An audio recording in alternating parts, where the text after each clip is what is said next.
Look at the picture. See the skull. Visible Frankenstein controls. The Brain Thoughts broadcasting radio. The Frankenstein earphone radio. The latest new skull reforming to contain all Frankenstein controls. Welcome, one and all, to your very special 2019 Frankenstein Control Thanksgiving episode. Hooray for food. That's right. Ride that tryptophan highway straight to Slothville with us and veg out to our dulcet but occasionally shrieking and histrionic tones. Just like that.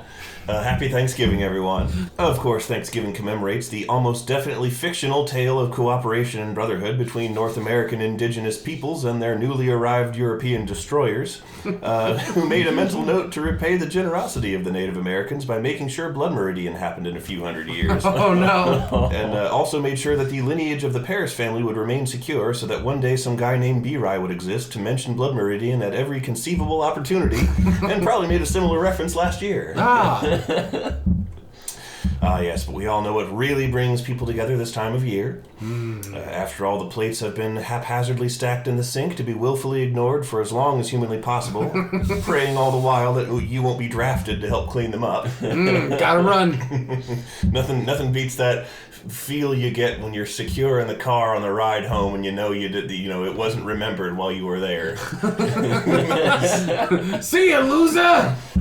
We gotta go before they think about the dishes. That's just being a good relative. Anyhow, of course, we all gather around to gape open-mouthed at the TV with our families in the hopes that it will prevent anyone for any reason from saying the name Donald Trump. We can only hope and pray. Yes. So if the parade is still on, enjoy all it has to offer this year. Probably a float pulled by that hideous Tesla truck upon which Anna and Elsa, inexplicably joined by Billie Eilish and John Legend, will be tossing candy to the crowd while the Jeffrey Epstein didn't kill himself dancers regale us with a beautifully choreographed routine. Also, make sure to spot the new updated "I'm Sorry, John" Garfield balloon. Oh, no. God, no. It's like 13 blocks long. Yeah. Centipede body parts and creepy shit. The world's largest parade balloon is "I'm Sorry, John" Garfield. As an aside real quick, you have to see the footage where that dude Elon Musk brings on stage, smashes the unbreakable windows on that Tesla truck. Do you guys know about that? No. I know about the truck. I don't know about the breakable windows. So, the expose that, what's the word I'm looking for? Not Exposition? Exposition, thank you. Why couldn't I think of that word? Where he was demonstrating the truck. Exhibition, sorry. Exhibition, where he... Exposition is where you give plot details at the beginning of a story. And yeah, you didn't do that. So neither of us could think of the word. Now I don't feel so bad. Oh. Anyhow, at the exhibition where he revealed that truck on stage with everybody, he was talking about how like the glass apparently in the windows was like all impact resistant and shit. So he has some guy come on stage. I don't know if it's one of his assistants or if it's like a volunteer from the audience. But he's like, take this rock and throw it at the window. The guy does, and it immediately smashes.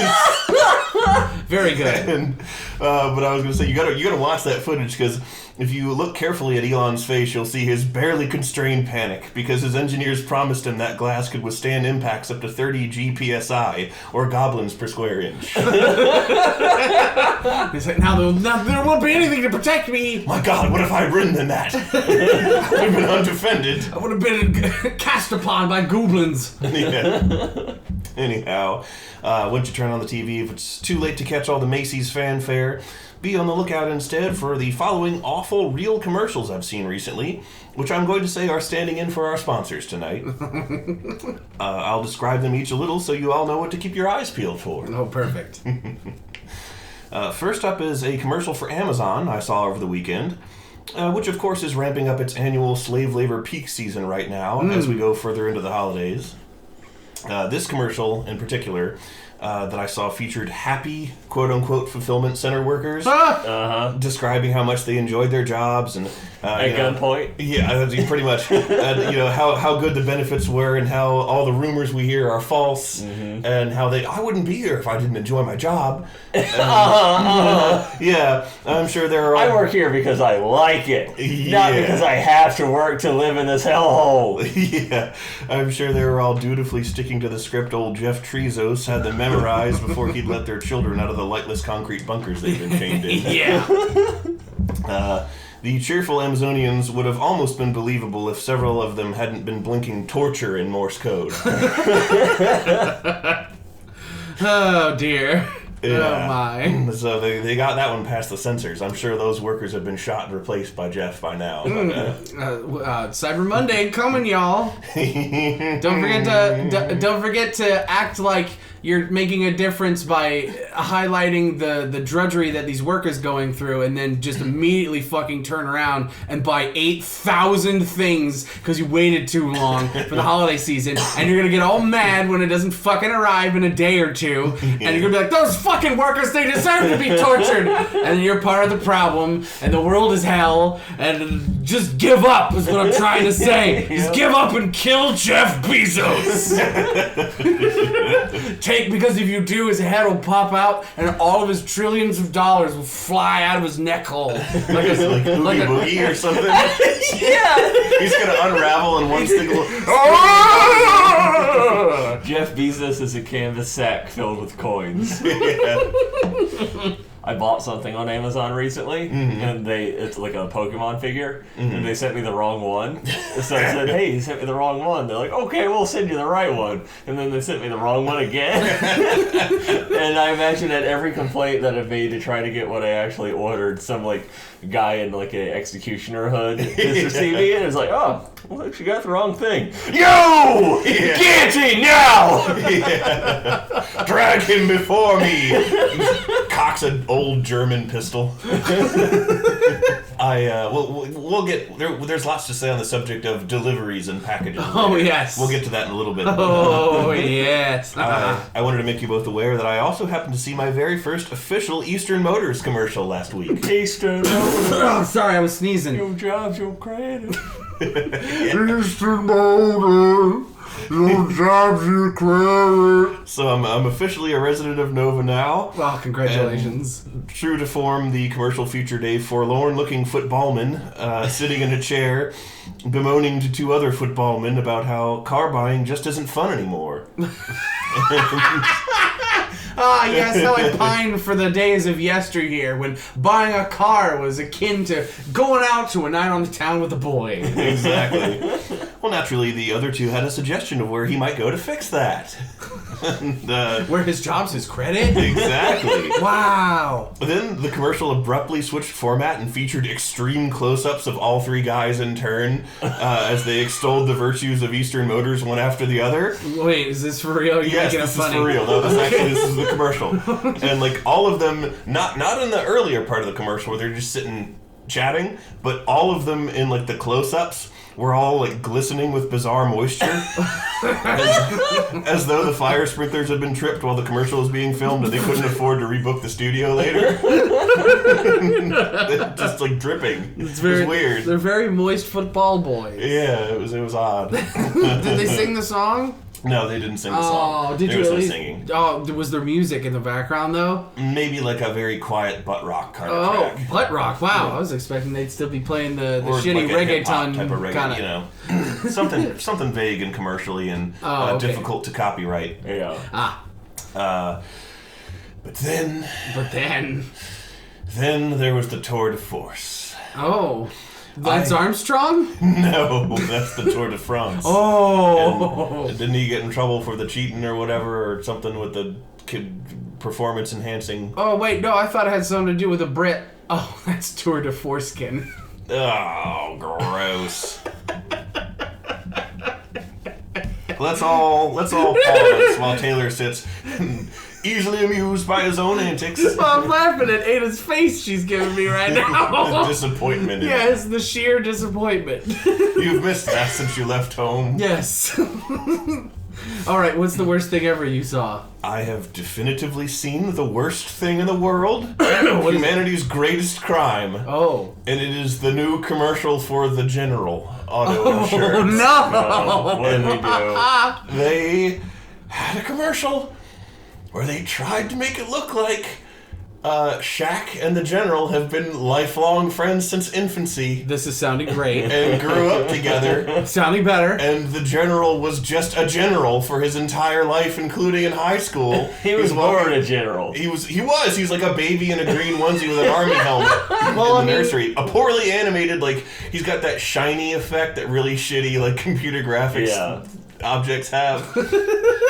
Well, I mean, like, you know, generals aren't born, they're made at the General Mills. Shut up! But then, oh god, I can't even, it's almost like it hurt me so much to see this commercial. So Shaq and the General are childhood friends, and he was born old kid. Yeah, and he was born old kid, and they're like in high school, and like some kid is, like bullies, presumably, have spray painted like helmet head on the General's locker, and like Shaq's like, teenage Shaq, who's like this kid who's not Shaq, because he's, you know, actually like 15 and an actor. Oh, okay. Says like... Did they give him like platforms so he's really tall? No. Oh. Because that would be trying on any level. They didn't give him big lifted shoes like in Battlefield Earth? No, they didn't. And he just comes over and he's like, I think mustaches are cool. And like the teenage general's like, thanks, Shaq. And the General shouldn't talk. No, and he shouldn't sound like that, and he shouldn't have white mustachios as a 15. All of this should have never gotten past a focus group. How did this happen? Because it's ridiculous, and now you're talking about it. And Yes. You're giving everybody free advertisement. Frankenstein Control is brought to you today by the General Auto Insurance. Yeah. Purchase today for our free special. If you buy car insurance for one car, we'll give you another car slammed into the T-boning your passenger, killing them, and we won't pay for them. Financed by Eastern Motors. Financed by Eastern Motors. You can get your new replacement vehicle there. You can get- well, your job is your credit. But to stop giving them free advertising, we can shift gears very quickly. Oh, okay. And do one very, very brief check-in on the news. Oh, okay. This is a single headline I saw in my news app this week without going into the attached article. And it read, and this is real, an elephant named Osama bin Laden has died after a rampage kills 5 villagers in India. What? That was a real newspaper, not news, newspaper, but like article that popped up in my shitty news app on my iPad as I was looking at the news. I was reading some article, and that one is like in related stories, or see also. What's that? That headline. Just that headline. Whoa. Elephant named Osama bin Laden has died after he killed 5 Indian villagers in a rampage. I don't even know what to say about that. It's like you don't even know where to start. Yeah, like I have so many questions. Why did they name an elephant Osama bin Laden? Would be chief among them. I was gonna ask also, and like, why did the elephant get so pissed off and decide to kill 5 people? And then I remembered, you named it Osama bin Laden. He's like, I'm not a terrorist. Why does everyone think I am? You gonna treat me like a monster? I'll be a monster. What a fucking weird thing. So now I'll open it up to you. Welcome, one and all, to our very special Turkey Day episode of Frankenstein Control, sponsored by the General and Osama bin Laden, the elephant. We got a GoFundMe for his funeral. We got it going up. We need approximately $8 billion. We should hit up Jeff Bezos. Yes. Well, no, he'll give us $98 million. Yes. Yeah. And be like, this is better than me paying my taxes, right? He'll give us $98 million and himself a pat on the back. Mm-hmm. Yeah. Exactly. Well, but you know what? Let us forget about the wrongs and evil doings of our world for right now, because today is that most magnanimous of days, the most hallowed fat man holiday that there is. Oh, glorious Thanksgivings. Let us forget about all the atrocities that made this holiday possible. Forget all that. You don't need to worry about it. What are you, the U.S. government? Yes, forget about it. Don't worry. Do not question anything. Cozy up with a free blanket. No! So curl up in your favorite pox blanket and get ready for all that stuffing. Because I know I am. This is my favorite holiday in the world because I get to spend a bunch of time with people that I like and eat until I die. And I like that. But yes, welcome to Turkey Day. It's a good day. I'm your host, Taylor Russell. To my right is Ada Ship. I'm Ada, and every day I have to stop a rampage for my Jaguar named Muammar Gaddafi. He's very ornery. I hope he never gets out. Was that loose padlock I saw on the coffee table supposed to be on something? Oh God, no! And being attacked by a panther in front of me, as always, is B-Rye. I'm B-Rye, the man whose entire skeleton is made out of wishbones. So if we beat you up, we'll get really lucky, perhaps? Yes, no! Absolutely not. That will happen. Gaddafi, get him! Down. Oh, he smells pumpkin on me. Oh. He loves pumpkin. Pumpkin bit Lissa the other day. What? She just texted me at work, Pumpkin bit me! She's off this whole week because, of course, she has a nice job that gives her off the entire week of Thanksgiving. Man, even I don't have fucking that. But I wish I could get stuff like days off. Yeah, Although I do have Thanksgiving off for the first time in like 8 years. like 2 years, so that's nice. I can actually visit my family, and it's the first time, my extended family, and it's the first time I've done it since I've transitioned. So I can't wait for a whole bunch of invasive questions. Oh, joy. It probably won't be that bad. Yeah. But what it will be is rad, because there will be so much food that you get to consume. Consume food. I am going to consume so much food that I might not even be here for the next episode of Frankenstein Control. I will be in a medically induced food coma. I know I've talked about this. I've probably ranted and raved about this the last 3 Thanksgiving specials, but I really hope that somebody remembers, or that I remember, to bring normal good stuffing to both of my Thanksgivings. Since I'm surrounded by the oyster stuffing now. Oh, yeah. Because your family is a bunch of fucking heathens. Yeah. The Paris family, they were the ones doing the witch trials. They should have been the one at the witch trials. Yeah, for putting garbage seafood into the best Thanksgiving food and ruining it needlessly. And then if that wasn't bad enough, my wife tries it and she likes it, so now her family does it. I'm surrounded, both sides of my family. Surrounded by evil. Surrounded by oyster stuffing. No. At least you can just go to the store. You can just buy stovetop. I know, and I probably will. There's like a double pack for like $3 at Walmart. Yeah. All you gotta do is boil up an egg and put it in there, and it's instantly stuffing. It's just butter and water. Yeah, really what is. is an egg? What is a boiled egg if not butter and water? You know, you're right. I never thought about that. You got clear and yellow. It's the same thing. Mm-hmm.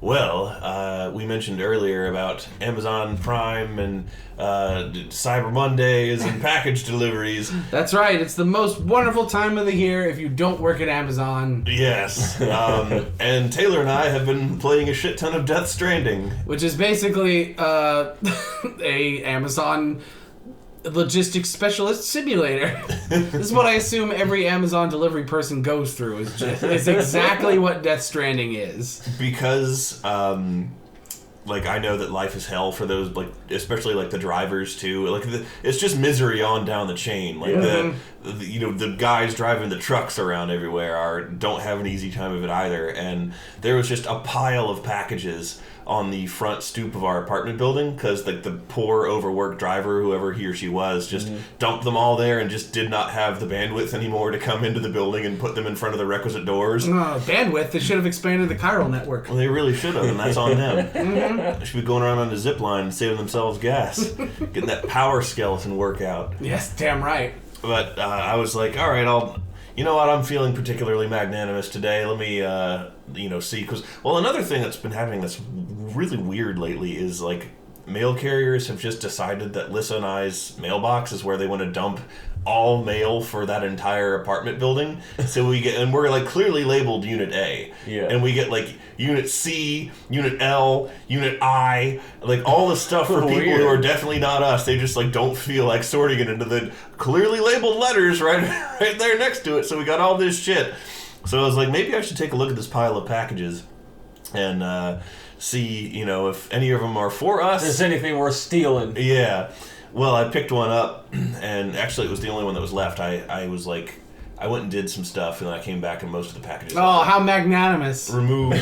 Well, I found God, B-Rod, you always think you're so generous. I know, I really am a selfless guy. Giving soul. You're as selfless as Jeff Bezos. Yeah. And that attitude, that gets you success, from what I understand. It does. Being a sociopath gets you the money. Yep. But I picked up the last package and the thing, and I was like, I know what unit this is for. It's at the top of the stairs. And I picked it up, and I was like, cargo was entrusted to another porter. And I was like, finish the job, Sam. And I carried it up the stairs, and I put it down. I was like, make delivery. And I half expected Di Hardman to call me and be like, all right, good job, Sam. Now I'll do a bunch of other shit that's unrelated and a lot more difficult, and I'm also going to call you every 30 seconds. Also, look out, there's a spooky ghost. What? Yeah. So if it hasn't occurred to you already, we're talking about Death Stranding on this very Thanksgiving-themed episode of Frankenstein Control, because what is more Turkey Day than Death Stranding, a game by Hideo Kojima? I'm certainly grateful for it. I'm thankful for Death Stranding. It's an extremely fun game. I'm thankful for Death Stranding, too. I'm positively fucking wild about it. I can't get enough. I've been playing it obsessively like a crazy person. And it doesn't help that my roommates and friends and everybody, every time they enter the room to see me playing the game, I'm just doing the Zen package delivering kind of shit. Mm-hmm. And then the minute, the second, the very nanosecond they leave the room and can't come back, only when this happens does all the cool shit happen. Yeah. So all of my friends think I've gone insane. But no, it's great. Let's I know we talked a little bit about it the last time. Mm-hmm. Like two episodes ago. Yeah, we talked about it, but that was when you first got the game, and that was when I ordered the game and hadn't even got it yet. Yeah. Now you got 2 weeks of playtime under your belt. Good God, do I ever? I think I have over 40 hours right now. Oh, word? Yeah, I've been playing the shit out of that game, and it's just been a complete joy. I think that Kojima somehow was able to teleport into my brain, see what was going on, saw not what I wanted, but what I actually wanted in a video game, mm-hmm. Came out and then decided to make a game, because that is exactly what this game is. It's the game that I was not anticipating and I didn't know I needed, but now I really like it.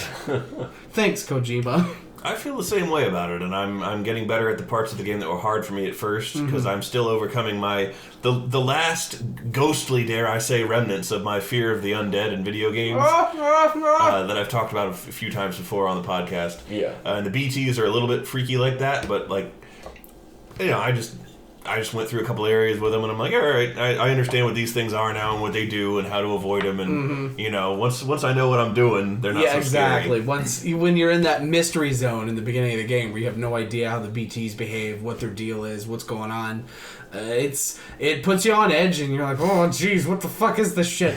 But the more you get into it, the more familiar you become, the more you're like, I got this. Yeah. Well, now it's not just I got this. It's like, God damn it. Now I gotta crouch real slow through this area I just wanted to go through because there's a bunch of fucking rain ghosts, and I can't spook them, and the baby that allows me to see them is gonna get progressively more freaked out the longer I'm in this area. So I gotta do it fast. This is annoying and inconvenient. You've been holding your breath, right? Yeah. Okay. Yeah, that's a good way to make them not get you. Yeah. Most of the time. Yeah. But then you trip over a rock or something, and you're like, oops. Yeah. And then they're like, ah! And you're like, ah! And they drag you around like a big old rag doll, and a whale flies out of the tar and goes, ooh! Oh, yeah, boy. A weird orca whale with a, Japanese tentacle porn monster face. Yeah, I mean, aren't all whales like that? I guess so. That's what Kojima thinks a whale looks Yes, Kojima. And he thinks America looks like Iceland. like. And he thinks that people get new weird names and bizarre methods. Die Hardman. Yeah, why doesn't Sam have a weird name? He does. Sam Porter Bridges. That's not weird. It is weird in the context of the game because like Porter is his job and like Bridges was like the organization he used to belong to. Mm-hmm. So it's like that's how you get your name. It's like a regular name, and then these other parts of your name get tacked on. I guess. Why is his name Sam Porter Bridges? It's weird. Well, and then like Bridges is in quotes sometimes when his name is written out. And then they're like, "This is your sister Amelie." And but now she's going to be the president, and we're going to call her Samantha America Strand, and that's her new name. Really? Yes, really. Well, actually, that is her name. You were originally named Sam Strand. Oh, okay. Because you were raised by the president. Yeah. So like you were Sam Strand, adoptive son of the president. And then you got stranded. And then something bad happened, and you changed your name, so you could distance yourself from it. And I won't spoil why, because I found out recently. And I don't know yet. But yeah, that they explain in the beginning. It's just kind of. It's kind of a big info dump right at the beginning. What Like, the fuck whoa! is this? This is some Metal Gear. If I thought this was going to be a break from Metal Gear with a dumping the confusing shit on you, boy, was I wrong and or not disappointed. Nope, this is Kojima's. This is just Kojima being Kojima, Monster Energy and all. I will say there was something that I thought was photoshopped, which is that your canteen turns the water that goes into it into Monster Energy drink. Nope. And that's not photoshopped at all. That actually is canon in the game. That is 100% Any water true. you pass through is transformed magically into Monster Energy drink. In Monster your canteen. energy particles. Yes. Like, so many people hate that shit, and I'm totally on the boat of I fucking love it, and I wish there was more of that crap in the game, to be honest. Like, It's like he saw that people photoshopping the Estus flask into Sunny D, and he's like, I'm just gonna beat you to the punch. exactly. Like, I mean, I wish there was a Monster Energy paint job for my motorbike and my car. Yeah. Like, I wish there was that kind of shit. I just would deck things out to the point of ridiculousness. Like, I wish there was a Monster Energy hologram you could put on structures. Like, why put stinky old Aloy as a hologram in front of your thing when you could have a giant rotating can of crisp, cool, delicious Monster Energy? Unleash the beast. You mentioned the motorbike. My favorite part in any action adventure game is fighting bandits and going into bandit camps and learning more about the bandits. And this game has bandits. It does. It has the mules. The mules, who I think I mentioned in our previous episode, are cargo-dependent people.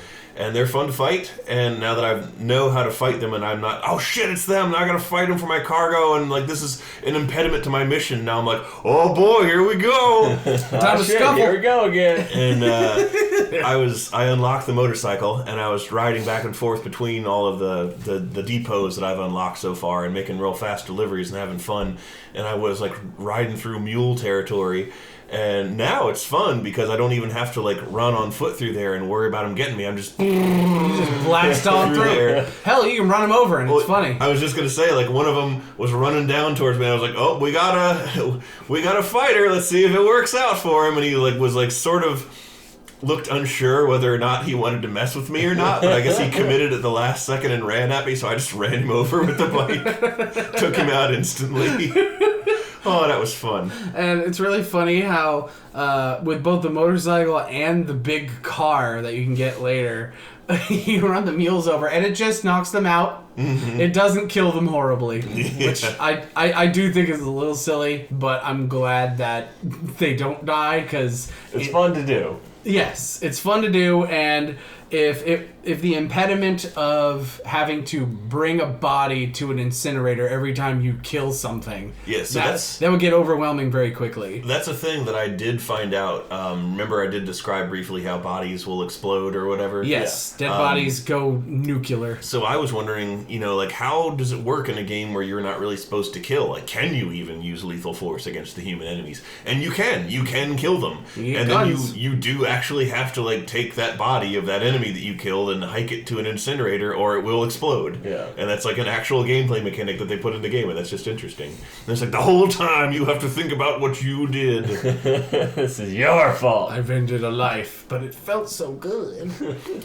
Well, I know what I'm going to be doing in my tryptophan haze if we actually get home in a timely manner and I don't just want to fucking go to sleep. No, that will be impossible. You will immediately fall victim to turkey comas. Yeah. I'm a little bit more. I think I'm like 2/3 of the game through in Death Stranding. So I love it. I fucking love the game, but. Who knows? Maybe the ending, they bring forth something really stupid and awful and it'll just ruin the whole experience for me or something. But until then, I highly recommend the game. I think at this point that even if the story ended shittily, the fun I've had, like, it wouldn't magically erase the fun I've had in the gameplay. Yeah, exactly. Like... It would have to be something catastrophically awful to undo all the fun times that I've had so far. Like Die Hard's like, hey, look, Sam, I'm going to pour Monster Energy on this computer terminal and it's going to erase all of the fun things you've unlocked. No! And then Die Hard Man's like, by the way, there was a jetpack in the whole game. It's mine. And he takes off and you're like, no! The Mandalorian on Disney Plus, Baby Yoda. Oh, what a funny thing. Oh, meme status, get a Baby Yoda. It's sponsored by the General Insurance. Get Baby Yoda, Jeff Bezos. Now even you know I am a menace. I hand you the secrets to save the entire human race and the entire universe.